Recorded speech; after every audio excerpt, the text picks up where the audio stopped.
kita sendiri kan jadi begini ya akhirnya. Ada yang megangin, ininya begini susah. Paling nggak harus ada satu orang lagi kita bantuin ventilasi. Coba Mbak sini. Gimana Bu? Boleh begini, boleh begini. Bebas. Kalau misalnya tangan kita kok ininya besar ya, kan anatomi kita beda-beda nih. Kalau misalnya begini aja bisa, nggak masalah. Prinsipnya kan penekanan. Ya, penekanan bukan pakai jari apa. Kalau misalnya mau pakai jempol bisa. Di mana letak mempaknya? Di itu. Terus agak dinaikin sedikit ya. Sambil dilihat ini. Intrakostanya dilihat. Nah, misalnya kalau di sini ya, di sternum naik lagi dikit. Jadi boleh nggak Bu pakai dua? Boleh. Pakai jempol? Boleh. Yang penting di tempat yang tepat, gitu ya. Jadi misalnya coba Mbak. Misalnya ya, udah berhasil. 1, 2, 3, 1. Lagi 1, 2, 3. Dan nggak boleh gini. Nggak boleh lepas. Ya. Kan dari sini nolong, nggak boleh 1, 2, 3. Nah, jangan gini. Udah tetap kita di sini aja. 1, 2, 3, 1. 1, 2, 3, 2. 1, 2, 3, 3. Gitu. Jangan berpindah tempat. Ini juga sama kalau mau pakai ini. 1, 2, 3, 1. 1, 2. Jangan pindah gini. Oke, paham ya? Gitu. Ketika kita melakukan RJP harus ada 2 orang.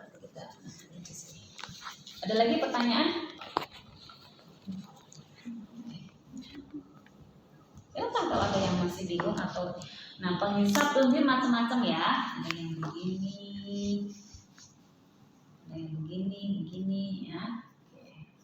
Ini sumpuknya, posisi kepala. Ini ya. Ini kan lurus nih.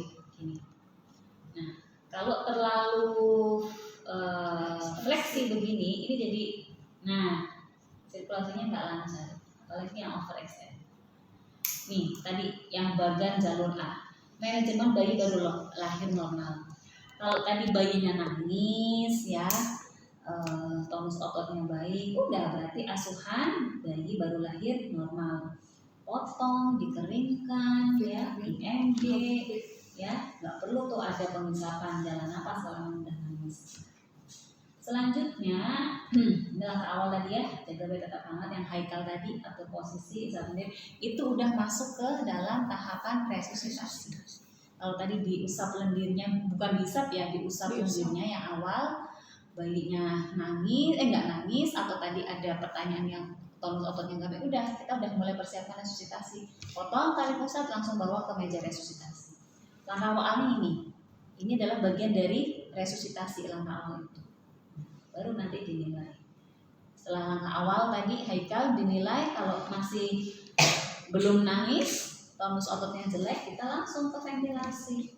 Ya, pasang sumpu, perhatikan lekatannya. Makanya ada tadi ventilasi yang percobaan, yang kali efektif enggak, gitu kan? Perhatikan sumpuknya, ya, dia mengembang, lanjutkan ventilasinya. 20 kali Bu, ya, boleh lebih tadi, range-nya kan begitu, 20 sampai 30. Ya. Masuk ke bagian alur BI tadi. Jalan nangis, nah ini ya langkah awal, ini udah resusitasi kan, dan manajemen asfiksia. Nah, kalau misalnya udah penilaian sampai penilaian bayinya nggak nangis, tidak nangis, lakukan ventilasi tadi ya dengan ventilasi percobaan tadi. Tapi kalau langkah awalnya langsung berhasil, nangis ya udah asuhan pasca resusitasi. Setelah VTP yang pertama nggak berhasil, bayinya nangis nggak? Tonus ototnya gimana? Enggak nih, bukan lagi. Ventilasi yang kedua. Paham ya? Lanjutkan ventilasi, hentikan tiap 30 detik, dinilai lagi. Tadi dinilai heart rate-nya kayak gimana. Nggak usah semenit full ya, dikalikan aja. Setelah dilakukan FTP yang kedua, tidak bernapas. Setelah ventilasi selama 2 menit tidak berhasil, udah kita harus siap-siap merujuk. Ini udah sampai sini batasannya. Bila bayi tidak dirujuk dan tidak bisa bernapas, hentikan ventilasi setelah kita lakukan 20 menit. Jadi kita mulai jam 10 tadi. Udah mulai dari langkah awal sampai observasi sampai FTP kesekian sampai 20 menit di batasannya. Nggak berhasil ya udah, sebenarnya berarti memang ada kelainan kongenital pada si bayi yang kita harus cek kan, cek betul-betul, cek lengkap di rumah sakit. Kalau udah begini, rujukannya bukan ke puskesmas lagi ya, harus sudah ke rumah sakit. Oh, puskesmas aja nggak bisa.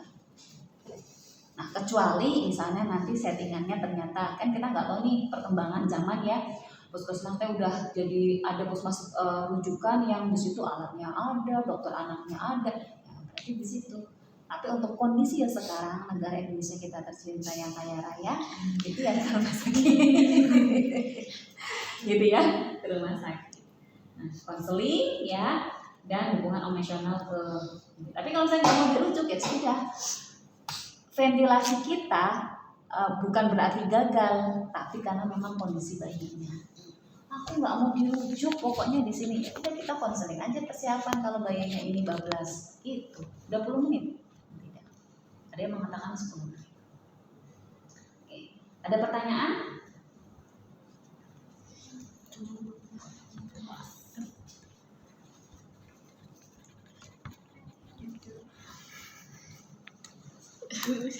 Nggak apa-apa, nanya aja. Ada pertanyaan silakan. Nah, kalau misalnya mau nafas ya, ada yang kurang dari, ada yang 30, ada yang 40 ya, atau lebih ya.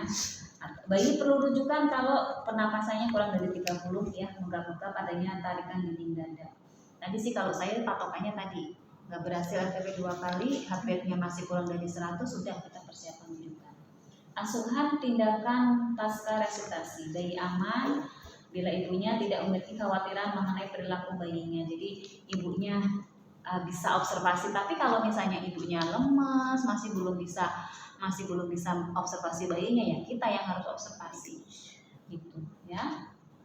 Jadi kalau tadi kan case-nya bapaknya nih, jadi lebih enak, Pak tinggal dulu di sini ya, nanti kalau bisa ibunya kalau sudah beres semuanya bawa ke sini. Kan kita harus ngecek karena tadi dia juga lahirnya sama dukun kan, atau yang dekat mana ada nggak di sana bidan atau puskesmas, ada sih Bu sebenarnya, misalnya bawa ke puskesmas ibunya gitu ya.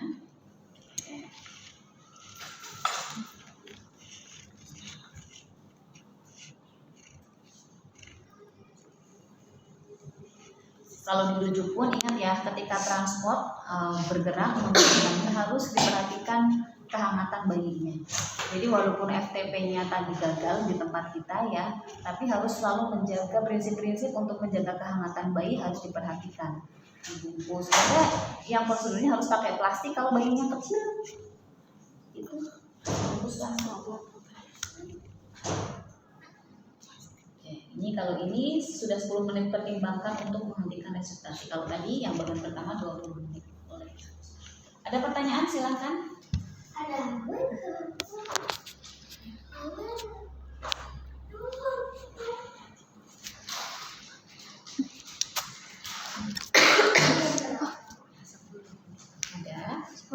Ayo diskusikan, nggak apa-apa. Itu yang itu yang harus ventilasinya 10 menit, ya kan? Ventilasi 10 menit. Ada berarti ibu kalau misalnya mau atau lagi gitu belum sampai dipersiapkan rujukan, saya KTP-nya udah 2 kali. Hmm. Tapi kan kita biasanya ada yang Sri BT, yang ada alternatif juga. Misalnya kita mau melakukan kompresi juga nggak apa-apa bisa. Boleh. Sebelum kayak misalnya yang penolong A menyiapkan rujukan, nah kita bisa Boleh. boleh. Nanti setelah 2 kali ini KTP tidak Betul. Ini ada bagian lagi nih. Ya, kalau sudah ventilasi ya, misalnya detak jantungnya kurang dari 60 atau lebih, berikan ventilasi tekan mesin dan lakukan kompresi dada tadi. Kita lihat dari heart rate-nya. Dilihat ya, kalau heart rate-nya kurang dari ini patokannya. Kalau misalnya masih heart rate-nya di atas 60, aman sih, masih ventilasi positif aja masih bisa gitu. Tapi kalau udah kurang dari 60 ya, bisa. Silakan kalian lakukan kompresi dada. ya. Nanti kalau dari 60 udah epinefrin ini masuk, cuman kan ini udah akhirnya bukan di ranah kita lagi gitu. Harapannya setelah FTP udah langsung dirujuk, karena biar kondisi ini tuh diteruskan di rumah sakit. Kita pun harus sudah menyampaikan ke rumah sakit, dok, tadi kami sudah melakukan FTP sebanyak sekian sesi, sekian menit. Nanti di rumah sakit tinggal melanjutkan. Oh, udah nggak berhasil, ya udah, berarti RCP misalnya kompresi dada, terus lakukan pemberian epinefrin, udah tinggal melanjutkan. Jadi nggak akan ini lagi di rumah sakit. Nanti biasanya dokter akan ngecek lagi, sok dicek ambil darah dan lain sebagainya, untuk dicek semuanya, untuk sebagai data penunjang, penunjangnya gitu. Ya. Sama ada intubasi, pemberian epinefrin, udah di situ di rumah sakit sana. Ada pertanyaan, silakan. Ya. Nilai heart rate kurang dari 60, kompresi dan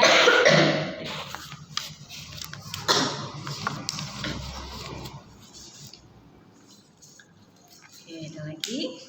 Ada yang bingung nggak?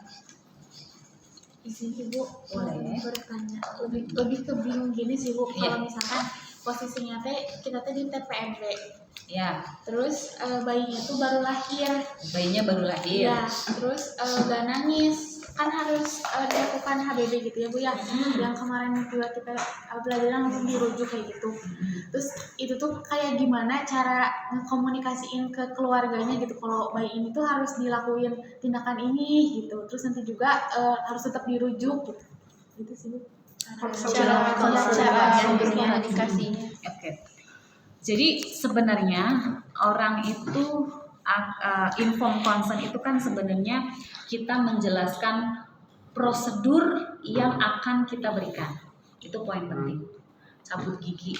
Harusnya seorang dokter gigi itu akan menjelaskan, nanti saya akan begini ya, giginya akan begini. Jadi gambaran perjalanan tindakan yang akan kalian lakukan. Dan kenapa kamu melakukan itu? Inform consent, sehingga ketika pasien jelas dengan penjelasan yang kita berikan, dia mau tanda tangan.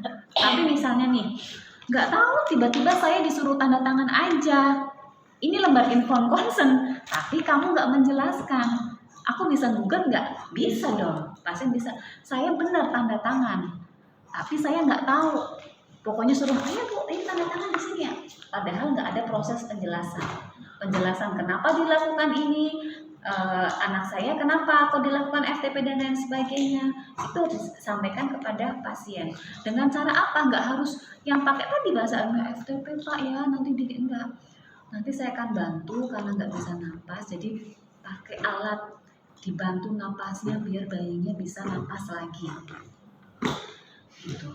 Ya, komunikasi efektif itu berhasil ketika apa yang ingin kita sampaikan beliau paham dengan cara gimana pun, dengan bahasa kalbu juga gitu ya, disampaikan dengan pendekatan yang humanis gitu. Kalau misalnya secara hukum gimana? Mungkin secara legalitas kita menang ya, karena udah ada informasi, ada tantangan di sini. Tapi kalau misalnya pasiennya nuntut dan lain sebagainya, saya nggak dikasih penjelasan kayak gini, bisa jadi perkara lagi itu. Gitu. Tapi kan juga secara kerja juga itu nggak pas. Karena inform consent itu gitu, Pak, gambarannya bayi Bapak itu begini, nggak bisa napas. Harusnya bayi baru lahir itu bisa napas. Berarti itu tandanya paru-parunya normal, sehat. Gitu ya. Tapi kalau Bapak ini bayinya nggak bisa napas, saya harus ngasih bantuan. Nanti ada alat itu yang kayak balon buat bantu ngasih napas ke bayinya. Tapi di sini saya cuma bisa bantu kurang lebih 10 menit. Doain ya biar berhasil. Mohon doanya. Boleh lihat nggak? Boleh.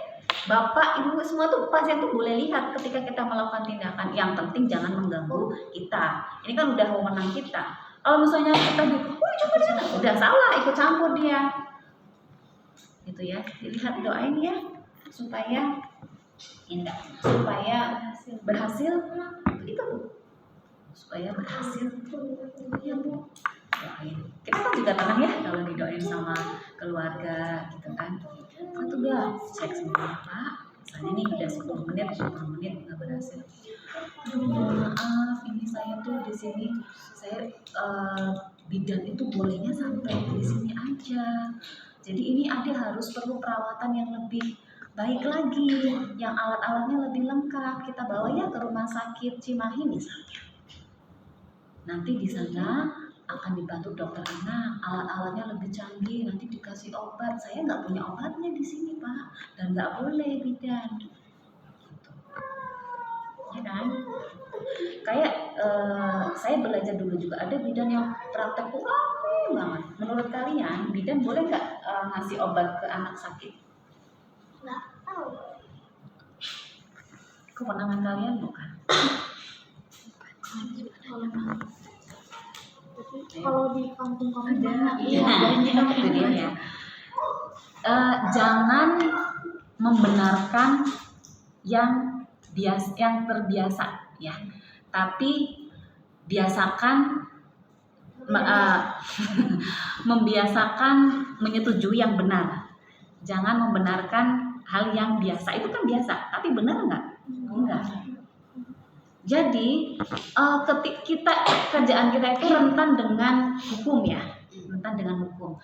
Jadi takut Bu, ya nggak apa-apa, asal kita kerjanya sesuai dengan prosedur. Berarti hukum itu tertuang pada apa? Aturan kan? Aturan. Entah itu Permenkes, entah itu apapun itu, dan aturan ini berubah-ubah. Kalian harus bisa baca itu. Oh, saya melakukan FTP ini misalnya bayinya mati, orang tuanya nuntut, tapi saya sudah sesuai prosedur, saya nggak akan kena hukum karena saya sudah sesuai prosedur.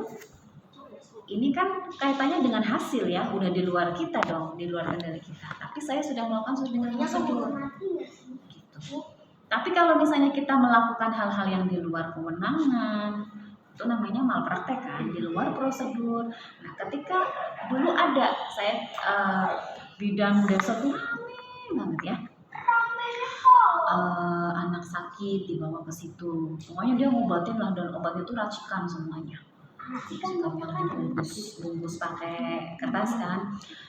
Ya so far so good gitu, maksudnya sembuh gini-gini. Akhirnya kan jadi orang-orang datang ke situ, oh kan di sana sembuh. Suatu saat ada yang meninggal nih bayinya, otomatis kan ada temuan dari dinas, nyari lah, coba rumusnya gimana nih, gini-gini. Ternyata dapat obat lah dari bidan.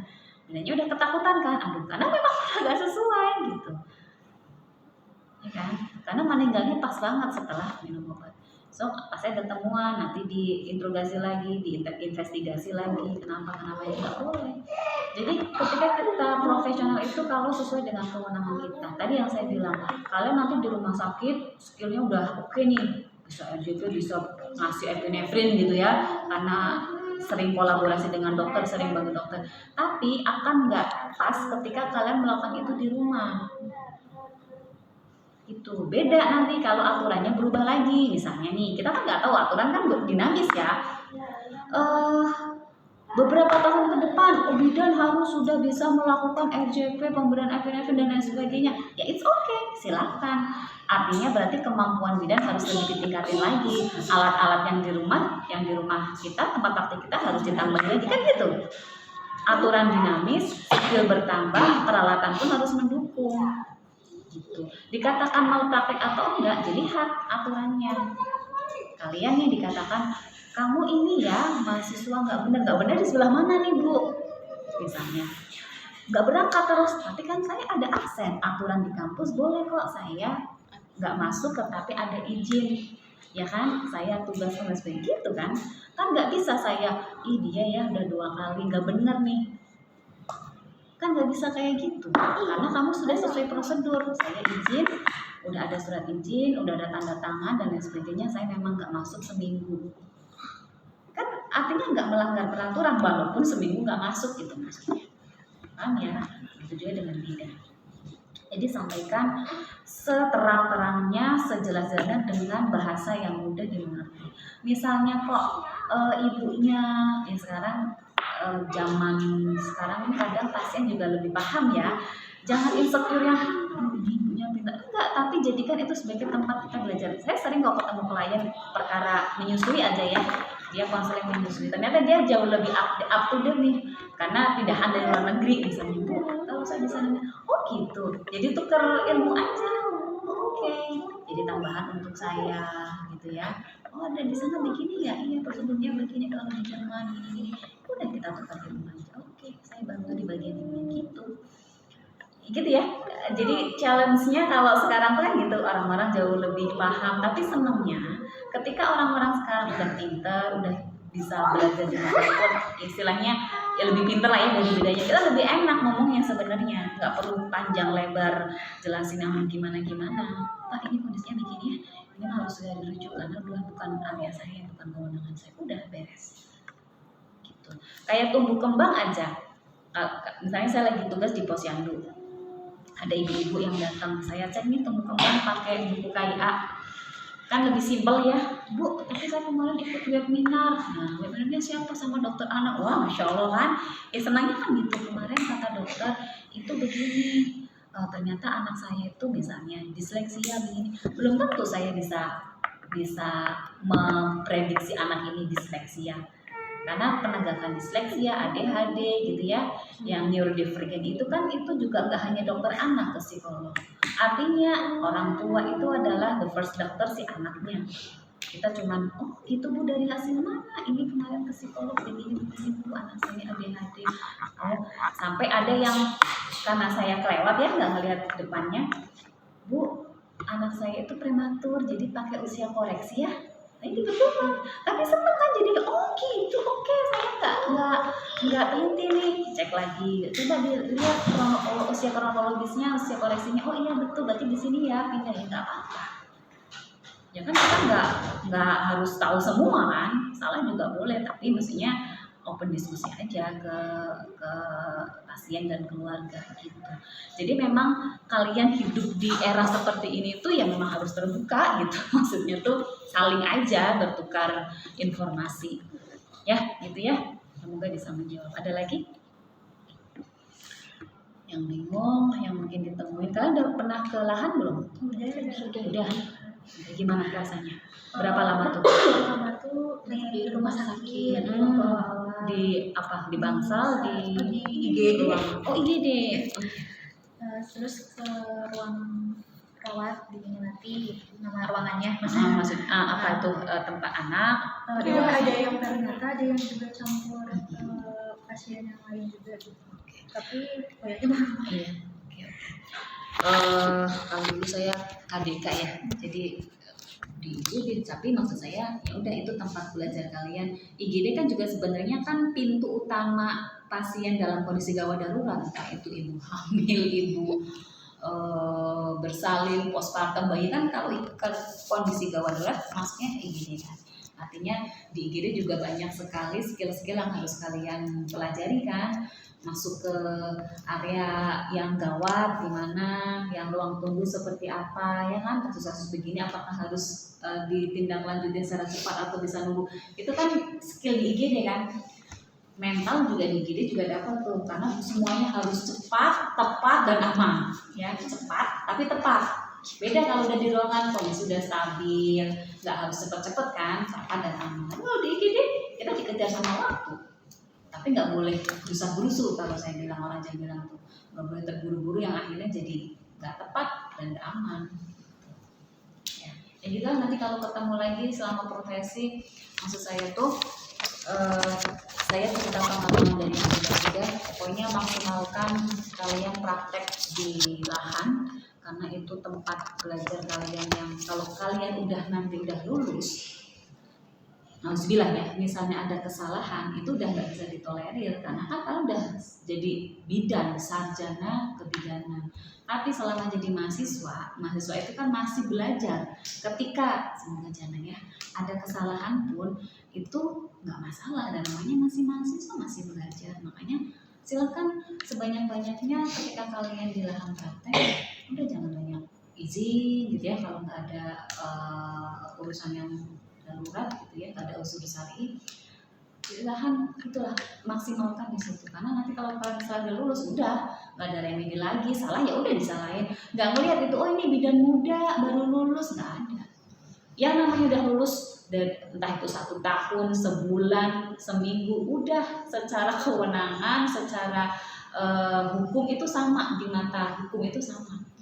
Beda kalau mahasiswa, aduh SPP-nya salah, tadi hitungannya sekian, sama. Ya, jadi silakan kalau di lahan praktek gunakan semaksimal mungkin untuk praktek. Jangan banyak izin, semangat. Sering kepo, ini untuk apa, kenapa begini, dan harapannya ketika kalian nanti lulusan dari sarjana kebidanan, jangan hanya bekerja sesuai dengan SOP dah saya disuruh dokternya begini bu, enggak, tapi harus tahu kenapa diberi tindakan ini, gitu. Ada strong way-nya. Kenapa sih harus diamankan? Ya, saya disuruh dokternya, kayak gitu. Kalian bisa menjelaskan, bu kenapa sih biasanya kok harus dibok itu terus, misalnya ada pasien begitu di rumah sakit, saya kan pengen ini. Kalian menjelaskan, jangan hanya, saya paling nggak senang kalau di rumah sakit, kalau saya jadi pasien, saya tanya ke perawat, bu, ayah saya pulang kapan? Saya kan gagal ginjal nih, dikasih obat gini-gini, oh kenapa ya dosisnya turun? Saya kan bilang gitu, iya disuruh dokternya, itu udah agak pas. Paling tidak ketika kamu bilang iya ini udah harusnya dari dokter, tapi pak kenapa dosisnya diturunkan, kondisinya bapak sudah seperti ini, obat ini fungsinya begini begitu. Jangan hanya saya disuruh sama dokternya. Misalnya tadi ada pasien bayi di inkubator, ini gimana kok lama banget sih, apa udah dipanasin aja di poli misalnya. Ada pasien gitu ya. Enggak, jangan hanya bilang iya, dan saya disuruh dokter Zulfikar. Enggak, bu, ini kan bayinya udah hari kesekian, pakai infant normal atau inkubator ini ada aturannya. Nah, kan enggak ya dibandingkan dengan aduh kamu disuruh dokter. Jadi enggak ada critical thinking di situ. Jadi sampaikan ke pasien kenapa tindakan ini dilakukan, walaupun itu adalah tindakan kolaboratif. Ya, kalian maksudnya hanya melakukan karena memang ada instruksi aja, tapi harus bisa menjelaskan kenapa kepada pasien, kepada keluarga. Ya, jadi jangan hanya ikutin iya prosedurnya begini, enggak. Sama ketika misalnya nanti dengan dokter, kenapa di inkubator sekian jam? Jadi belum tentu, belum tentu. Jadi gini, kita jangan insecure, saya nggak enak kalau ngasih masukan sama dokter, nggak apa-apa. Dan keilmuan kita sama, cuman kewenangannya berbeda. Dok, maaf, kalau misalnya bayinya nanti di inkubator terus